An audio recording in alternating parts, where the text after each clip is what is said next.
mess up that second video. I was like, I'm not going to do this time. It's going to be a perfect streamline. And then I get too finger happy. It's okay. So thanks everyone for joining me for another night of Taking Back Birth with myself, Kristen, Nagle, and Adley. So we'll see. I think there was one video I put out. She was not into it. So I think she's going to nap this time. I think we're going to have a great conversation. So we'll see how it goes. And today I'm honored to be here with Esther. We have a theme going. We have former RN and we have former RM. So I think it's going to be interesting just to talk about the ins of the system and the outs. And yeah, so let's dive in. So you were a former registered midwife, and then let's start from there. How was that, and for how long? So I worked in the system for 15 years plus, including my training, and yeah, it was really hard, actually. And I didn't really realize that it was so hard because of the system. I thought it was hard because I was on call all the time, which also is hard. But that part was the least difficult. In fact, I was at 4 a.m. getting paged. I always was excited to drive to wherever I was driving to, a birth usually, right, or an assessment of some sort. And so what started really taxing on me and weighing on me was the professional relationships, not so much with hospital staff, but mostly with other midwives. That was burning me out. There was a lot of tit for tat. I've been up for 48 hours, so you don't deserve sleep. Like this kind of one-upping each other. And also all the other stuff, like, let's change all of our policies to pregnant person instead of pregnant woman. All the word vagina was taken out, or vaginal birth. Breast was taken out of all the material. And I was seemingly the only one that had a problem with this. So those are the kinds of things. I mean, these are just two tiny examples, but over time, they just eroded my love for the work I was doing, because only 5% of my entire work life was actually delivering babies, right? The other stuff was working on policies, being in clinic, having to do routine stuff, paperwork, dealing with all this stuff, right? And not so much birth. So that's kind of the short story of it. Yeah, and I don't think those are like small things. Like they are huge. Like I'm even thinking, like the culture, you can have really great teamwork with colleagues, but there is that cattiness. And it's interesting, right? Because it's predominantly a female industry. And it is interesting when you put like, that many, strong women together, the dynamics and what it does, right? Because to be in those areas, to be a nurse, to be a midwife, like you are looking at strong women, with strong opinions and want to do the job and do it right. And it creates a different dynamic. And especially when you get in the policies and the procedures and how to do it this way and that. And yeah, like it can be a very toxic environment. Like, I don't know, like we had the break rooms, right? Like, I don't know, you guys probably didn't have the same type, but the break room chats. Hospital all the time. Yes. Right? Okay. Part of the break rooms with the nurses in the hospital, and depending on which hospital I worked at several over the years. We were either included with the nurses or totally excluded, and they would all shut up when we walked into the room. Like, there was always tension, always at some point. And that would have been very hard too. And I could say like our unit, we, I was trained, unfortunately, in that mindset of, looking at midwives as lower and looking at them as like a problem and treating them that way. So you would have walked into our break room, it would have been like, oh, like secrets and whispering and, the quietness and how unfortunate, like that would totally break down your morale and what you're here to do. And so I don't think that's a little example. I think that's really huge of the culture and what we're creating. Like, we're here to honor birth and to help women have this beautiful experience. And here we are with this like cattiness kind of toxic environment, midwife versus nurse. And it does wear on you, those personal relationships, because you spend 12, like for us, 12-hour shifts, but multiple days in a row. They're long times to be spending with the same people. Yeah. And you would have experienced the same time with like the same, that amount of time spending, you call it your work family because you spend a lot of time with these people. Yeah. Like there were even times where I would be at the hospital caring for a woman when the nurses went off shift, went home to sleep, and they came back and I was still there. Oh yeah.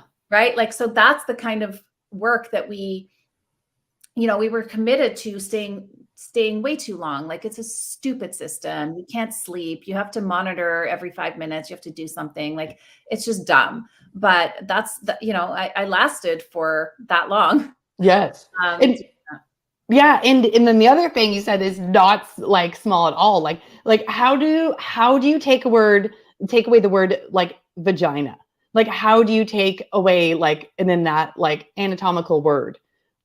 Yeah. Or woman. Like, yes, all of it. Like breasts. Like, totally. Like, I want to be identified as a woman, please. Always. Do not call me a they. Do not call me a person. I'm a fucking woman. Can we swear on here? Yeah, go for it. Yeah. I feel like these kind of conversations, it's warranted because it's just so absurd to think how far we've come, and language is so important. Yeah. We know there's so much power in what we say, in the words, and how we define things. And if we start changing these vocabularies, like, we are erasing so much of, what birth is, what a woman is, what like body parts in general, and what does that lead us up for the future. So when did you start seeing this? Like, how long has this been happening? Yeah, it's incredible to think back now, because now it's so in our faces. But I was working in downtown Toronto. When was that? I should have looked at the year. It was at least 10 years ago from now. Okay. Wow. So at least 10 years ago. So say 15 to 10 years ago.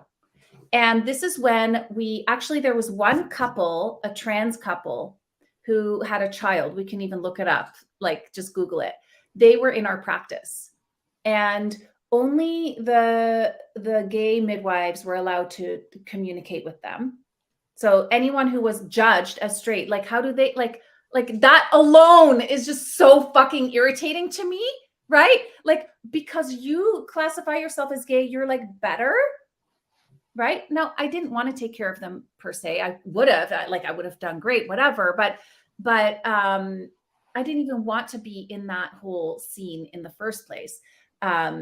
If it was going to be like that. But so only the gay midwives were allowed to take care of them, because they understood, they had the knowledge, they had the whatever. And so that's when it all started with, okay, they're offended that all our policies say vaginal exam, that our policies say pregnant woman, or whatever, woman, breast, all these things. And so we had to spend extra time not getting paid, because the way midwives get paid is per course of care. So per woman that's in your care, not per thing you do, which is more, the doctor system is more like fee for service. So we didn't get paid for these extra hours, and we were all handed 5 policies each, or 20 each, or whatever it was, I don't remember, to go into Google Docs and like change the words on everything to these gender neutral ways. And so in a practice meeting, we would meet every week. I was like, what about the women who want to be called woman? No, that's not okay. Like, we got to make it equal for everybody. And I was the one that was looked at as bad. Here I am, this like white, privileged, yes, straight. I didn't have any tattoos. I know a lot of people have tattoos. It's fine. But like, I'm just sharing like how average I was, or how like mainstream, or how whatever you want to label me, they thought it was a bad thing. Right? Many women, many of the midwives over the years were in marriages and then divorced and went gay, which is also fine. But I wasn't weird enough. I was just average. Right? And so, like, mainstream, I don't know, at the time it wasn't a cool thing. Still it isn't, I guess. But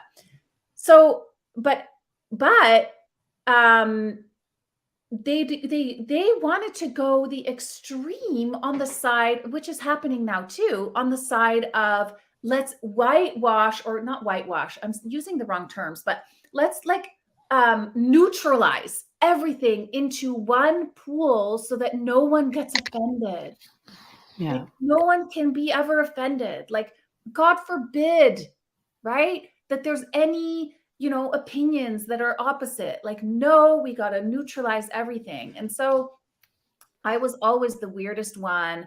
I was always the one, ostracized really for speaking up. And then I just stopped speaking up, but then that just ate away at my belief system. Mm-hmm. And yeah, so, and I remember I was at the hospital when this couple gave birth, and I, like, even talking about it, I'm like, am I allowed to say gave birth? Yes, that I'm allowed to say. Like, you can't even just like talk. So on the door of their room, it said, these are the words not allowed to be used, and these are the words you're supposed to use instead. So pregnant person, birth canal, chest feeding, vaginal exam was supposed to be exam. So like it was laid out. I was terrified to go into that room. I had to go into the room a bunch of times to just like help out and whatever. I was terrified because of being scared of being like, I don't know, put in jail or something. Saying the wrong thing. Saying Yeah. the wrong thing. So anyway. Yeah. It just it's just so crazy to me. Like, it's just like you said, like, what about, the women who, are women who, it's a beautiful, sacred gift that we as women can do. And we We couldn't even say husband. We're not allowed to say her husband. We were supposed to say her partner. Always, anyone was partner. But when I'm married, I want to say that that's my husband, right? Yeah. And they clearly had a ring on and everything. Okay, you may say it wrong if she's married to another woman. So then, you don't say it, like, you don't assume, but like you couldn't even say husband when the husband was right there. Like it was killing me. I felt choked. I felt imprisoned. Like it was horrible. Yeah. No, and taking away that, like, that would do that, right? Like taking away the language of what we know. And because it is this beautiful, amazing gift that women get to grow life and bring life into the world. Like, it is, we have made it how many like centuries are we here because women, have life force and continue to birth into this world and create life. And that's what, women do with our womb and our uterus and, birthing through vaginas. Like, they're just like terms that, the gift of like what, women get to experience, that is very different than men. And, we get to grow these babies from, milk that comes from our bodies, from our breasts. Like, it is a beautiful thing. Right. And I feel like with these terms, we are diminishing this beautiful sacred gift that women have and are able to experience, that, we are different from men. Women are different. We have different experiences and different abilities of what we do. Like, men protect and provide and do all these amazing things for the family, but we have taken that away from society over many, many years. Like you said, I can't believe that's been going on over 10 years now, that shift in language. Yeah. And I was like rolling my eyes then, thinking, oh my gosh, what does this world come to? I thought it was just woke midwifery, because don't forget, midwives have always had this reputation of being weird. Right? Like I was the only one, or very few midwives were like me. I was straight, married, fashionable. I shaved my legs, like I didn't have blue hair. I didn't have armpit hair poking out. Like, I don't judge that. Like, my daughters are very hippie, but like the image that midwives have created for themselves is not very credible.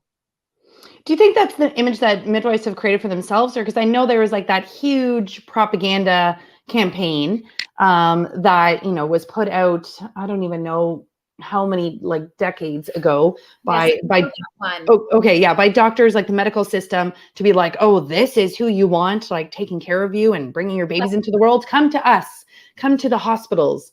And Yeah, they did this here smear no. campaign of making like, look at this, you know, disheveled woman. This is who you want taking care of your babies. Like, come to the hospital. Like, let us, like, you know, sterile, like clean people take care of your babies.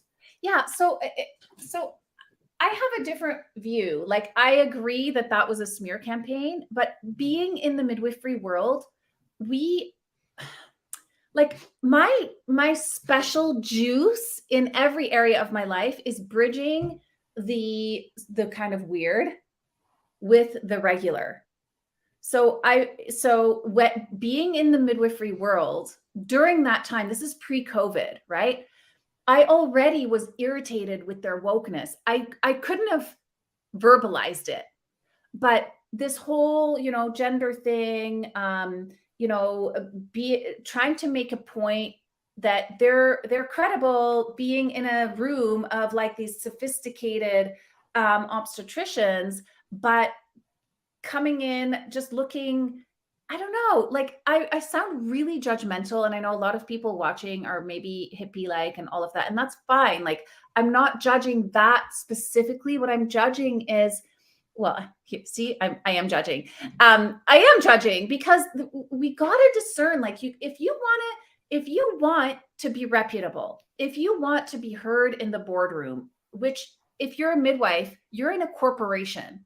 So if you want your voice to be heard, and if you don't want to be talked about in the back room by nurses and doctors, like, show up in the culture that where they will respect you. And that had not happened up until that point, in my view. And so what I saw, you know, growing up in midwifery is a lot of like trying to push weird agendas that were not landing with the medical system, and so causing a greater divide. There's a way, I mean, I'm in my real life right now, I am a dating coach, so I run an online business, and you know, I've studied communication, human communication for decades. And there is a way to present anything to anybody that they can hear it.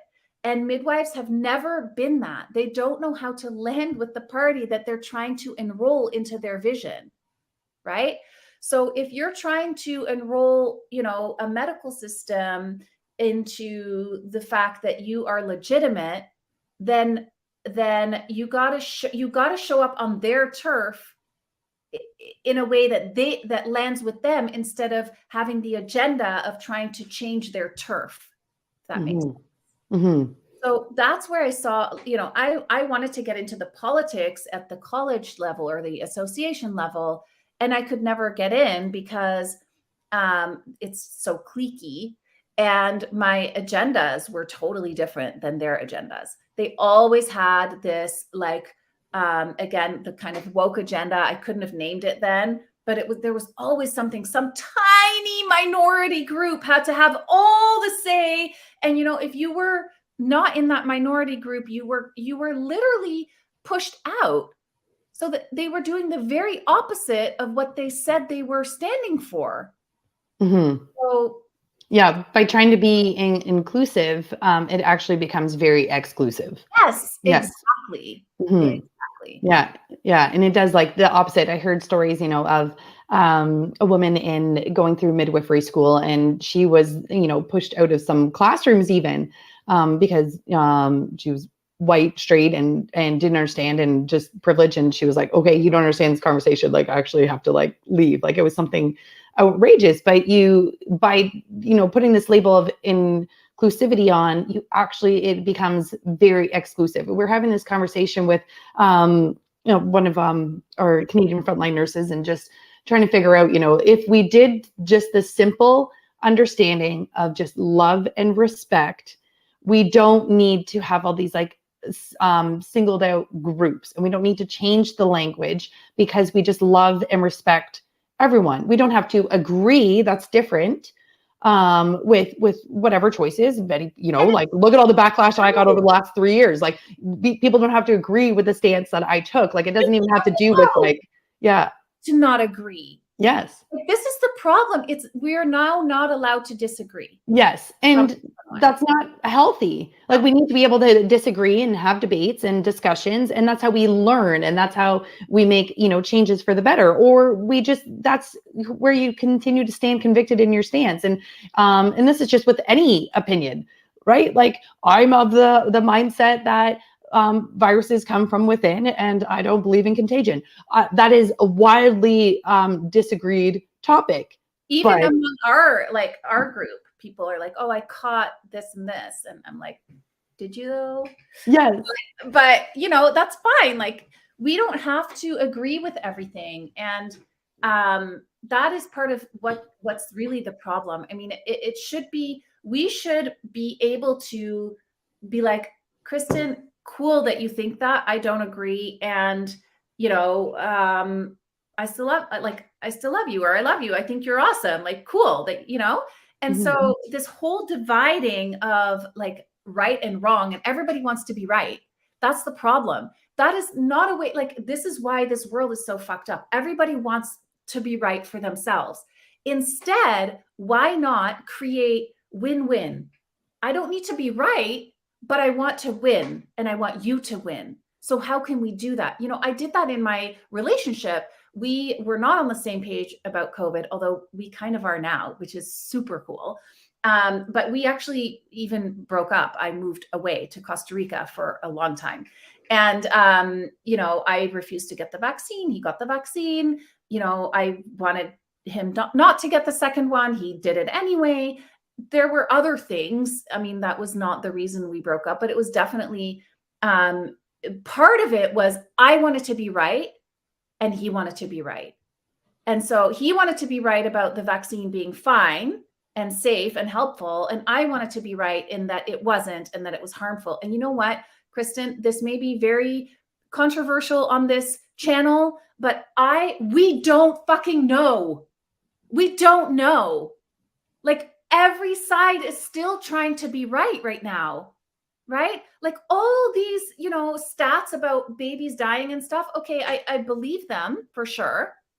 I'm not saying that they're wrong, but in my life, I have not seen a single woman have a stillbirth.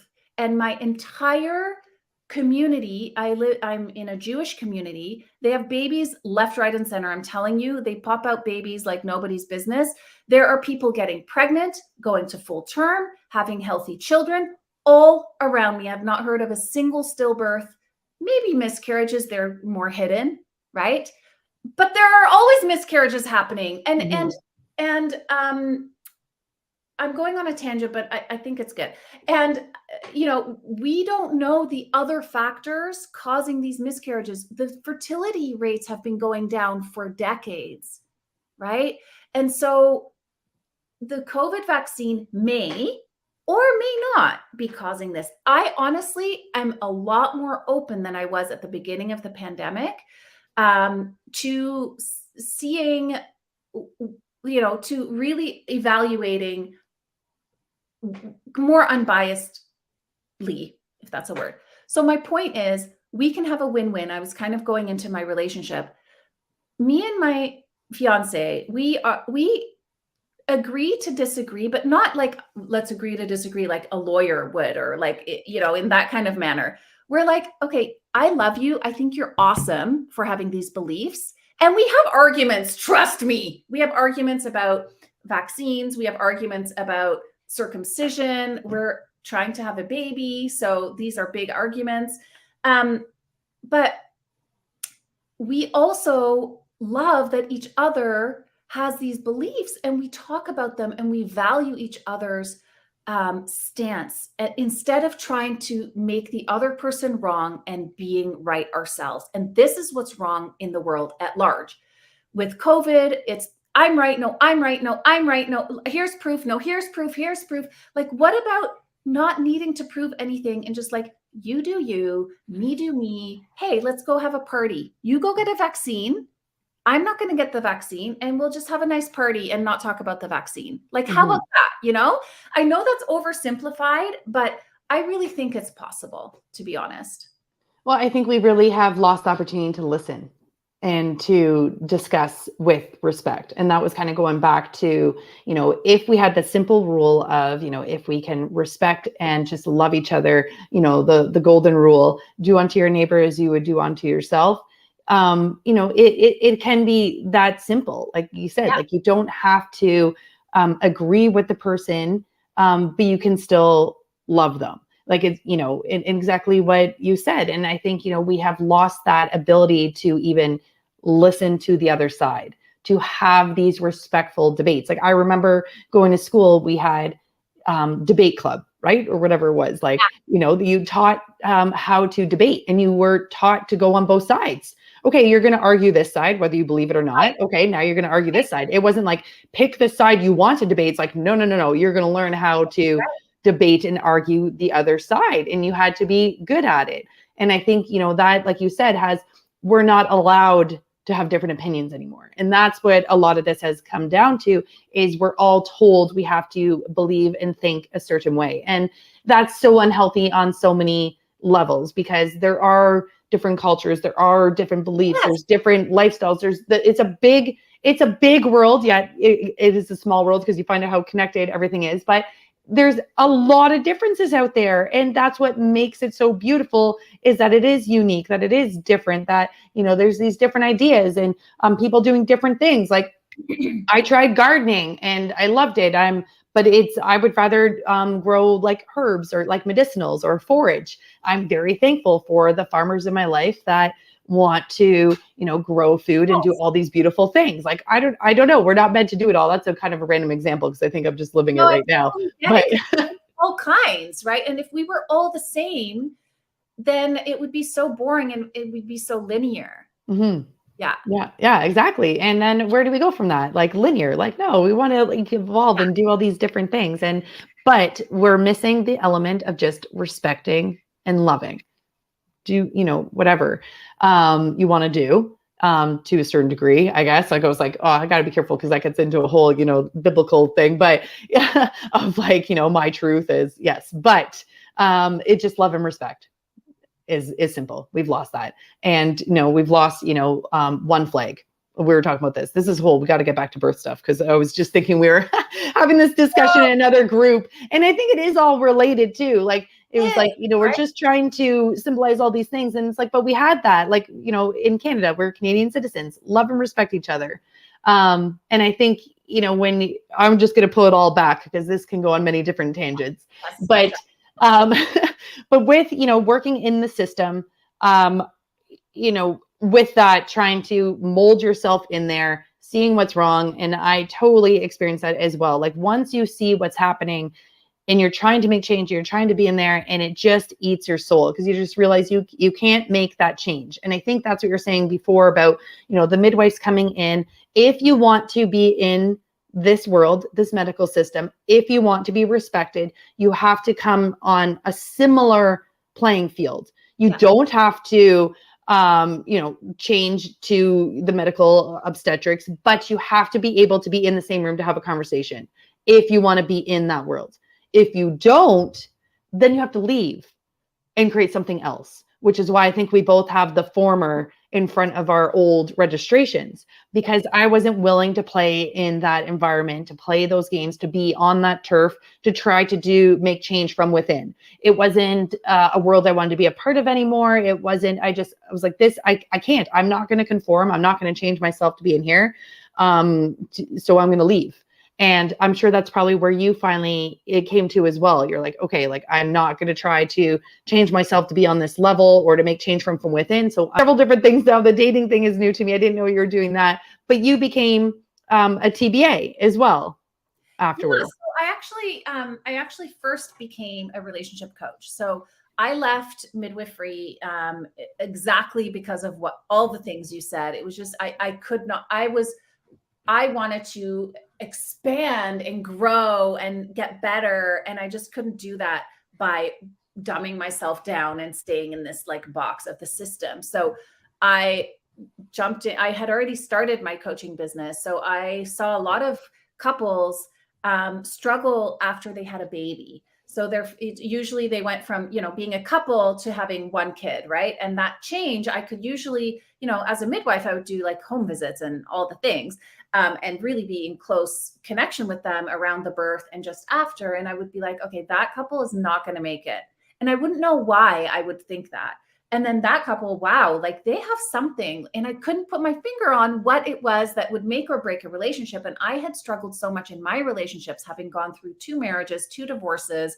I was now on my 3rd relationship, and major, like heading down the road of marriage and like long term. And again, that relationship was failing. And I was like, okay, there's something I'm missing here. Like, what's going on? So I started studying not just counseling, like, communicate more, use I statements. Like that bullshit doesn't work, because I have 2 divorces to prove it. And we were in counseling.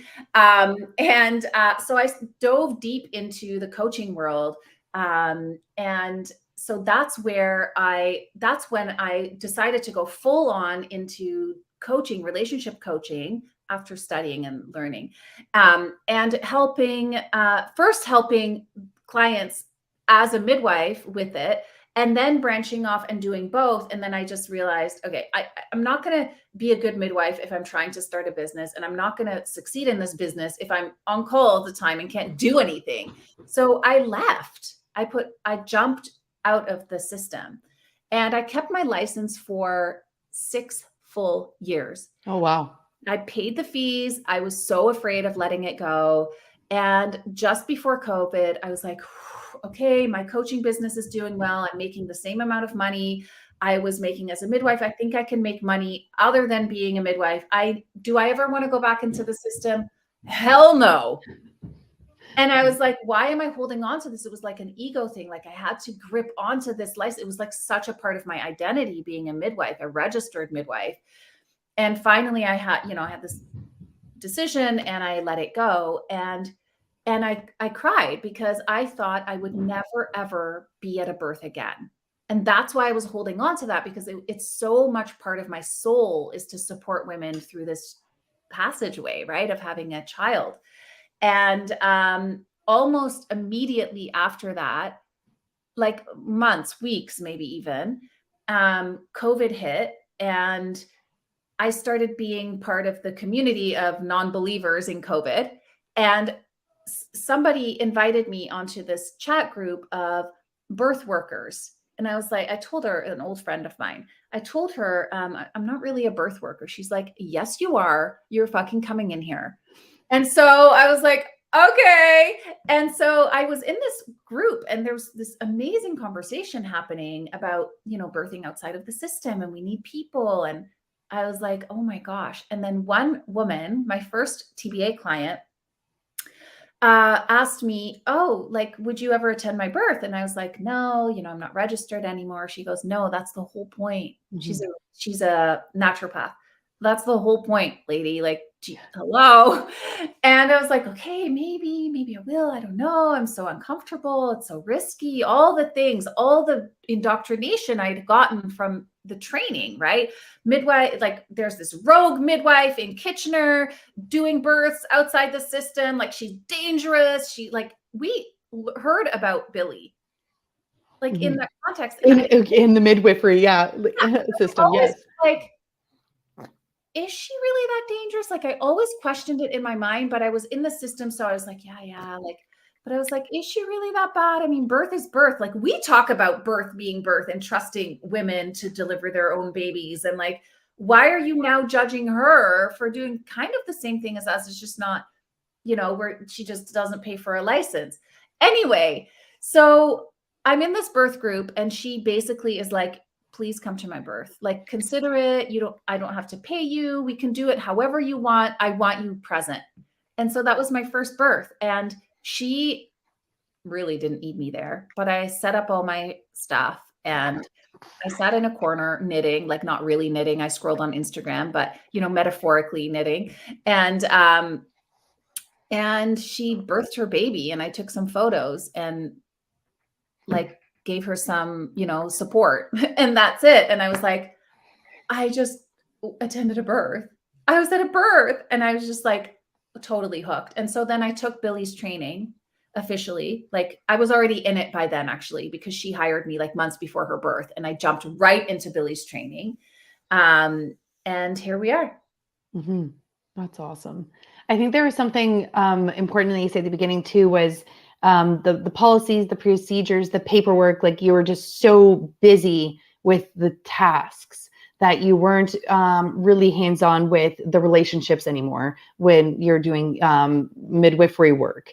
And I think there's been more and more paperwork, like you're always documenting. I think you said like you're up for 48 hours. Like it would be like, the nurses would go home, have a sleep and come back, and you would have still been there, but always like, documenting, and every 50 minutes or whatever else, like notes, and not having that sleep that's needed. And I think, and nursing too, the more computerized they got, saying that it was supposed to save us time and everything, the more computerized things got, the more it took us away from the bedside. And you're turned with your back to the computer, rather than the clipboard we used to have, right? Yes. Just taking notes and like chatting with the client, right? Yes.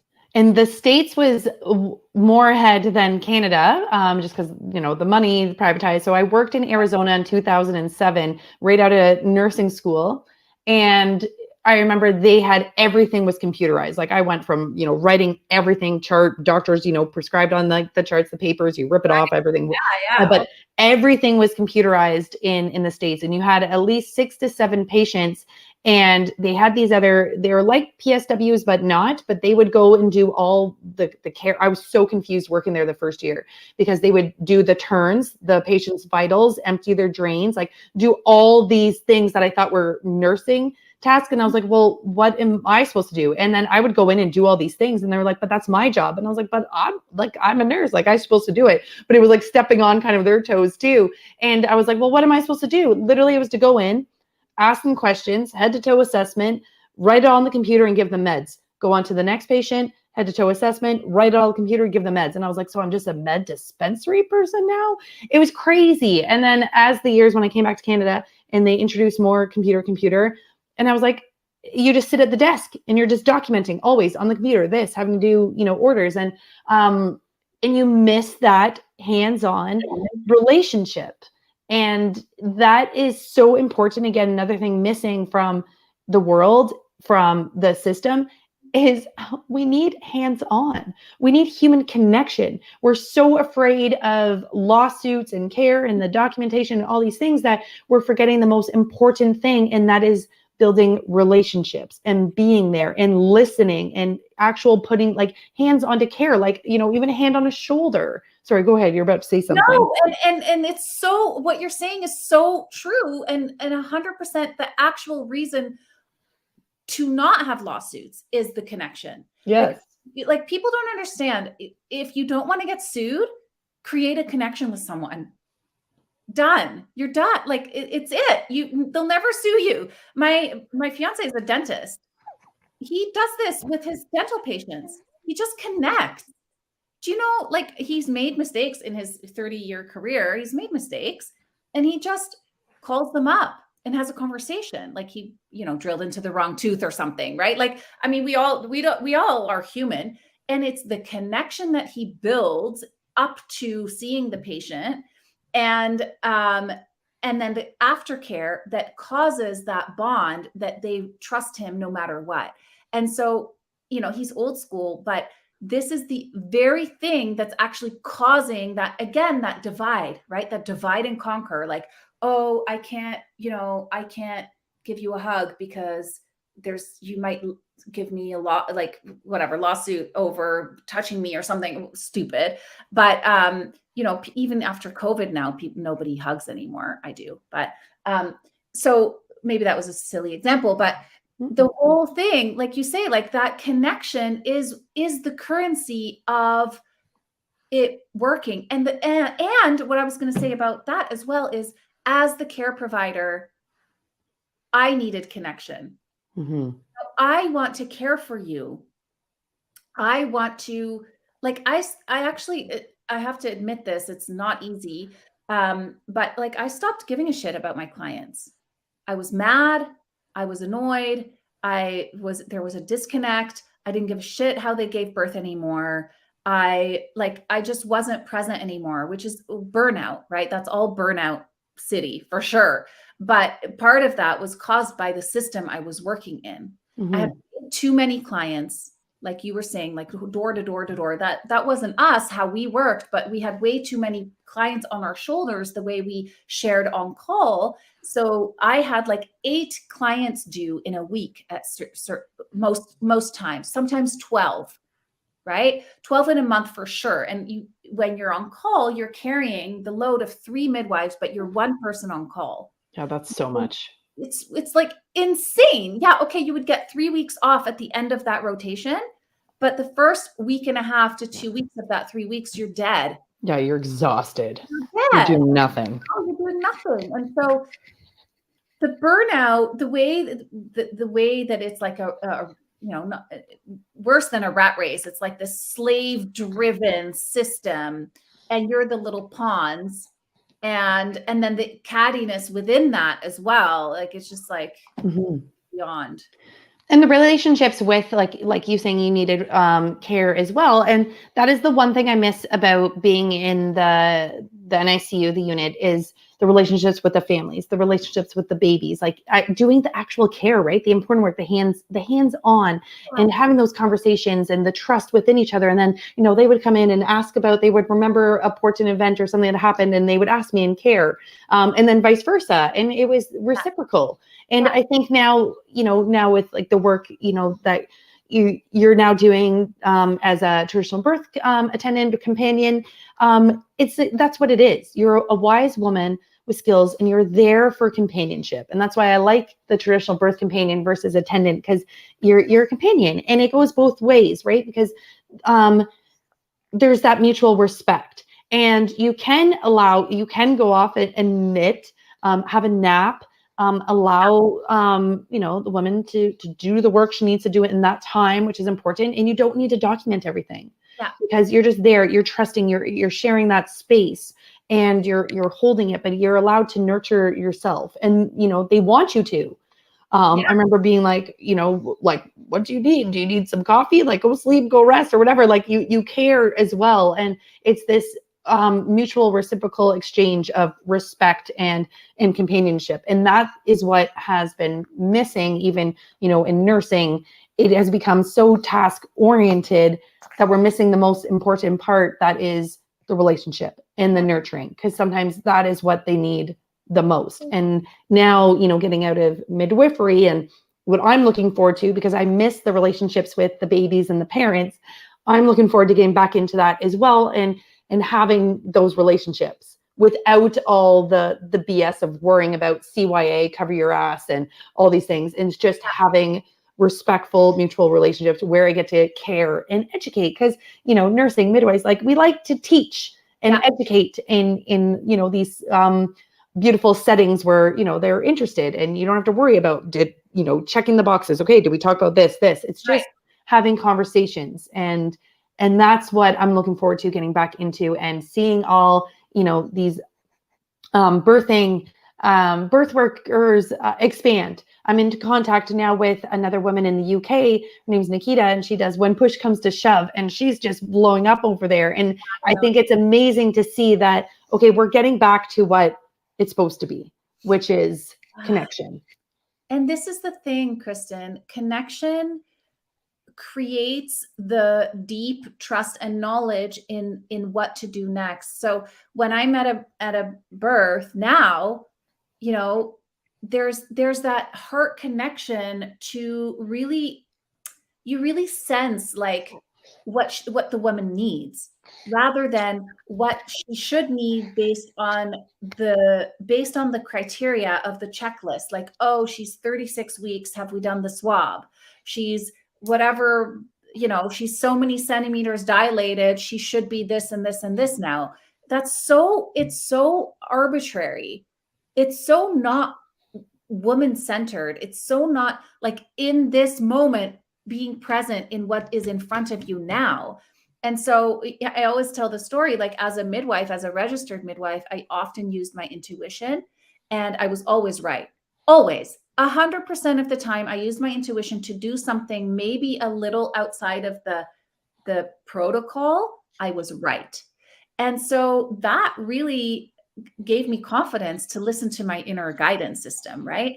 And being so burnt out and everything, over time, I listened less and less. But now again, when I'm in front of a woman, I know what my intuition, oh, honey, it's okay. I know my intuition is telling me something. So to just have a conversation with her, just to ask some questions, the most important thing is to ask questions of the person in front of you. It's the same thing in coaching, to get her to come up with what's right for her. Like I sensed something. I had a birth recently, and she was a VBAC, and she, come hell or high water, she was going to have a vaginal birth. She labored long, and she did it, and she did it, and she did it. I slept a lot. And at one point, I could sense that there was something in the way for her. She was just not, it was just, the baby was just not coming. And long story short, we had conversations. I gave her permission, because also here's that whole thing that I was talking about several moments ago about our side gets extreme too. Mhm. Right? We can be really, really extreme in being right on our side. And so these clients, these women, they also feel like, oh my gosh, like I have a TBA now. Now I'm committed to give birth at home no matter what, even if right now in this moment, I may want to go to the hospital. Like, is that okay? Is that wrong? Like they feel so scared to even think that, right? But in my opinion, you need to be where you need to be. And Yeah. so this woman, it came out that she was so exhausted, she just wanted to go to the hospital. And what ended up happening is I asked her the right questions, like to what end? Like, why do you want to go in? I don't know, just give me another C-section. I said, I know you don't want that, but I give you full permission to, from me, like, don't feel obligated to me. You do what you need to do, but there are other options. You can just go in and ask for pain relief.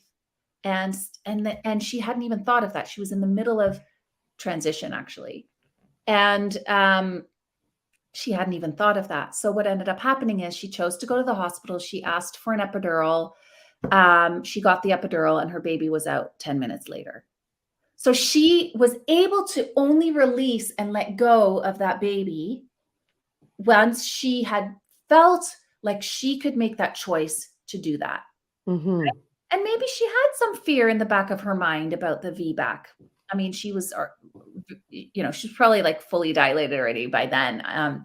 But right. But who cares? Who knows? Who cares?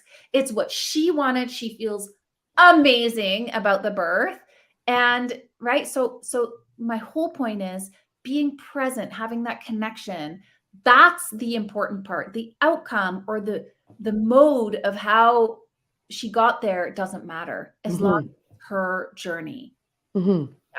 Yeah. And she loves it at the end, whatever that looks like for her. And she's like so excited, and you're there to support that. And it's individualized, unique connections. Yeah. Because we have started this whole thing of generalizing and putting a blanket statement over everything, right? Like it's like, one size fits all. And that's what the medical system has like turned into. Mhm. Right. And both ways too. So I just want to be that advocate for the both sides, because that seems to be my journey in my life. So, but like also like the whole free birthing culture, right?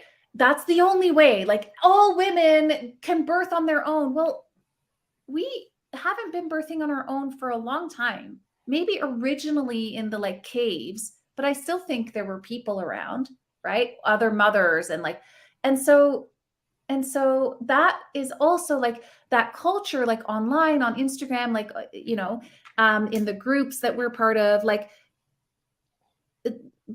that is not necessarily for everybody. Right. Mhm. So it's also okay to want an epidural here and there. Like I mean, I support that. I don't advocate for it, but I support anyone who wants that, so anyway. Yeah, absolutely. And I think that's the thing, as long as, it's, informed, they know, but it's their choice, And that's what they chose. Because I think when, when it becomes like the woman's choice in that moment, then they're empowered because they're like, no, I chose that. I wanted that. And it's very different than feeling, forced upon, or there was no choice. It's very different when it's like, no, that's what I chose. That's what I want. And I feel good about it. And it's like, okay, great. And in every moment is different, right? Like every situation is, and like you said, we haven't been birthing on our own for a long time. And especially over the last, I don't know, 100 years, probably 100 years. Like it's been, and so now we're trying to take this back. Like it's going to take us time, and we're going to need some help and support, and, and we're going to need the system is there for a reason when it's needed, right? It's just not supposed to be abused. And I think, you mentioned another thing about intuition, and I think that's beautiful to be able to get back to that as well, because it's been another thing that has been driven out of us. As caregivers, but as women, as parents, even as men, we're not supposed to think on our own and feel. It's like, well, what does the research show? What does the evidence say? Or what does go to the expert? What do they tell you to do? But it's like, but I know. Well, how do you know? I just know. And that's okay. Like that when you know something, it's there for a reason. When it keeps coming up, and you don't need to be able to always have to back it all the time. Right. Yeah. And but they've like, like this is, I teach this in my relationship side. The feminine, that's the feminine, right? And the feminine is not valued in our society at all. It's only that linear, prove it, studies show side. And then the intuitive side is negated, but it's actually just as valuable, equally valuable in its own right, just like men are equally valuable than women, but in their own right. And this is what is so irritating, like you say, because because it's intangible doesn't make it not real. If you know in your gut that this is right for you, why is that not enough? Right? And one thing I wanted to circle back on as well is you were saying, love and respect. If we can just love and respect one another, that's the route to go. And same with the intuition piece. Like if you make decisions based on love or based on expansion, based on intuition, it's always right for you. If you make a decision on fear, and this is where I find our community, sometimes we get so down the rabbit hole of the fear, me included. I'm crawling my way out of it now, but the doomsday kind of, but if you make any decision out of fear, you're doomed. And so this client of mine, she made a decision not out of fear. She made it out of true empowerment. I have a friend right now, actually in the middle of labor right now. She's had her waters open since for a week, and she is so in a fear place, and she's not progressing. There's nothing happening. She's now involving the hospital. Now they think she has an infection, but she really doesn't. And it's just this whole fear fester mode. And I'm just like, honestly, like I can support her. She lives far away from me. So I'm like messaging with her on WhatsApp, but I can support her, but honestly, she's in the loop of fear. And so all I'm trying to do is, she wants my medical advice, but that's not going to help her. It's my helping her remember, make decisions from love, not fear, or expand. Like if it feels expansive, if it gives you energy, this is a really good for those of you who sometimes stay stuck in your head, whoever's listening. How do I know if it's good for me or bad? If it gives you energy, if it's like, that decision feels right. I don't have anything to back it up, but yes. Versus, oh my God, I have to do this. Like the studies show, or, if I stand next to a vaccinated person, they're going to shed on me and I might die. Like that is worse for you than just going and getting the vaccine and you're being happy. Do you know what I mean? Yeah, absolutely. Especially with that, I was like, people kept asking me like, what do I do? And I was like, to be honest, it is an area I never looked into. did not research. I did not care because I didn't want to add a whole other fear element in my mind. And like, because I was like, that is out of my control and I'm not going to stop interacting with the world and put that fear on myself, because then you start manifesting, you know, what could happen, what could be, and then that's going to happen. So I'm like, I'm not even looking into it because I'm not going to stop myself from interacting and loving everyone around me. So I was like, I don't know. I'm not the right person to ask. My partner got vaccinated like multiple times, right? I think three, not four. He's like, I'm done with the fourth. So this is why I'm saying he's like starting to think about it. For a long time he has. My grown daughters, they're in their 20s. They both got vaccinated. Like, what am I supposed to do? Like, exactly. Like never see them, never hug them, think the worst, that they're going to drop dead tomorrow from myocarditis. Like, honestly, like I can't, right? And it's for my own mental and physical health that I am choosing that, you know. I refuse to go into those different pockets. And same with bringing it back to birth, Kristen. Same with the birth world. Like there is no one right way, right? No. I will not go into the hospital with any of my clients. That is a trauma place for me. I still, we live near a grocery store, and when a truck backs into the delivery, the beeping, yes, I literally have PTSD response, like my whole body still, and I haven't carried a beeper in 7 years. Yes. And I still get that response. Like now I know how to deal with it, but that's how traumatized I am from working in the system. It's no fucking joke. And I know you know this. Yes. It's no joke. So I will not go into the hospital, but you do you, girl. If you feel like fully empowered, like that client, the VBAC client, go girl. Like I was cheering her on, you know? So like that is what I hope for this interview, and also for the world and our world, is to really try to balance yourself and stay open to everything and just create love, not fear, no matter what side you're on. And and connection. That's what we all want. And by going so extreme on either side, we create more of a divide, which is against the whole point. Yes. No, absolutely. Even before the last 3 years, that was kind of a big thing that I was getting into with food.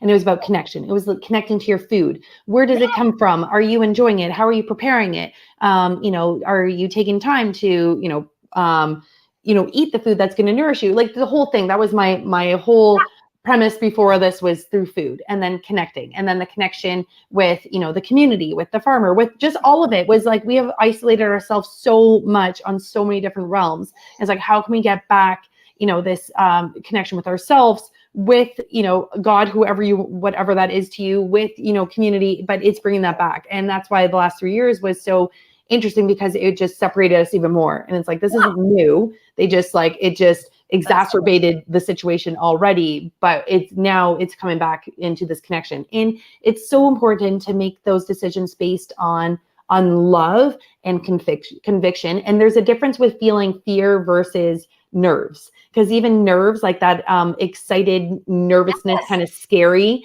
can still feel expansive. And sometimes you have to differentiate, like, is this fear or is this like nervousness? Because even that is very different. And I have learned this in, over the years, like when I've made decisions in fear, like when I was getting my oldest son, his immunizations was based out of fear. And I was like, that wasn't right. That didn't feel good. That was wrong. And I was like, never again will I, based on fear. I need to, come from a place of, I know.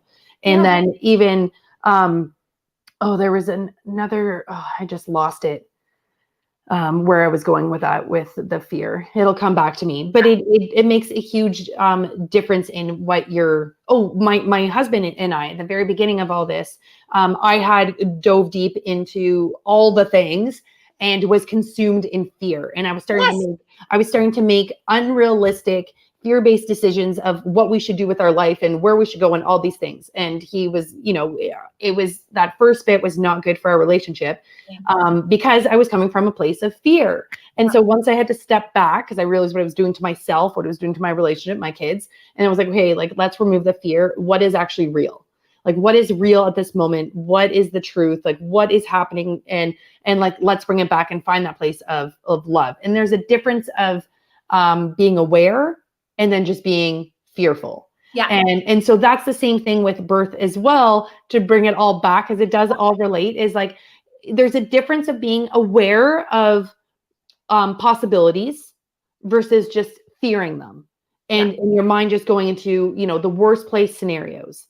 You can be aware of possibilities, but like, let's bring you back to the present. Okay. And if that happens, what can we do about it? Okay. And if that happens, what actually is the outcomes, right? And bringing back to some grounding root in those areas. So with going into birth, whatever that may look like for anyone, it's making sure all your decisions are made based on reality, fact, intuition, truth, and not allowing fear to take over and make those decisions for you and getting the best of you. And I think, that's what you're saying beautifully is, even if you end up in the hospital, even if you end up in this route, as long as it's your choice and not out of fear. Yeah. And I think that's the most important thing going into birth, pregnancy, is just finding ways, whatever you're scared of, being like, okay, well, if that happens, then what's the worst that'll happen? Okay, if that happens, what's the worst? Like, it's just breaking down the fear and looking it straight in the face, and making sure that there's no fear going into it. Yeah, mm-hmm. and surround yourself with the right people that support that. Not like going down the fear rabbit hole, which I did too at the beginning of COVID, right? And it fed on more and more, and this snowball effect, it just got worse. Destroys you. It destroys you. And the same can happen when you're pregnant and you're just like, but I'm 48. What if my baby has this? What if, I like, because that's my story right now. It's not a actual story, but I can relate to being newly pregnant, first mother, like, what if, and you can then type into Google, what if, or you can be like the opposite. What if everything's amazing? How can I have the most healthy, happy, whatever? So I'm agreeing with you, and focus on joy, focus on empowerment, surround yourself with the people that will reinforce that, and call it a day. Enjoy your life. Yeah, absolutely. Well, thank you so much for joining us. And I was glad, I was going to ask actually to wrap it up, but you said it for me, because I was like, I think it's important for people to know about, like, because you mentioned it at the gathering, was how old you are, having a baby, and and just being so excited about it. Because I get that all the time from people, because it's been ingrained in our heads, right? People even in their late 30s, oh, I think I'm too old. Yeah. And people, when I said even I was like 40 having, my baby girl, they're like, oh my gosh, that's so empowering. And then other people chimed in. It was like mid 40s, late 40s, having these babies. And then I think it's beautiful, because that's another fear-based mindset. So exactly. And just to add, if we have a second, we are going full throttle medical route. Like, this is not natural. We tried natural several times. I've had several miscarriages that route. Now I'm not even getting pregnant at all. We are going full throttle, like injections, IVF, like all the things. And I'm still a super granola person. Like, I am, right? Like, I'm super weird, like to the regular outside world, I'm the weirdest person, but I still believe in this. So you can have it all. You can have different, you do you, no matter what, right? So yeah, I want to just say that message, because there's also, like, for me, there's a little bit of fear, and I've been on purpose talking about it, because there's a little bit of fear of judgment from our community, that, if it's not meant to be, why force it? My sister even says that sometimes to me. And so I'm fucking forcing it. I want a kid. I've wanted another kid since my 24-year-old was born. And now is my opportunity, and I'm going for it full on. So I give anyone permission to do it too. Yes. Well, I'm super excited for you. Yes, I think it's awesome. Well, thank you so much for joining us. And just to wrap up, maybe just let people know where they can find you. And So you can find me on Instagram, the sacred_birth_guardian, Esther the midwife. No, I didn't. I changed it. Esther the midwife, because whatever. The whole college is like pissed off right now. So I made it something else, but it's what I said. It's birth_sacred_birth_guardian. Okay. You'll see me, my face, you'll recognize me. That's me on Instagram. You can find me there. You can DM me, whatever you want. Awesome. Well, thank you so much for joining us today. And look forward to seeing you again. Thank you, Kristen. It was super fun. Right. Bye, everyone. See you back next week. In 2 weeks now. We're doing this every 2 weeks. So see you back in 2 weeks, everyone. Bye.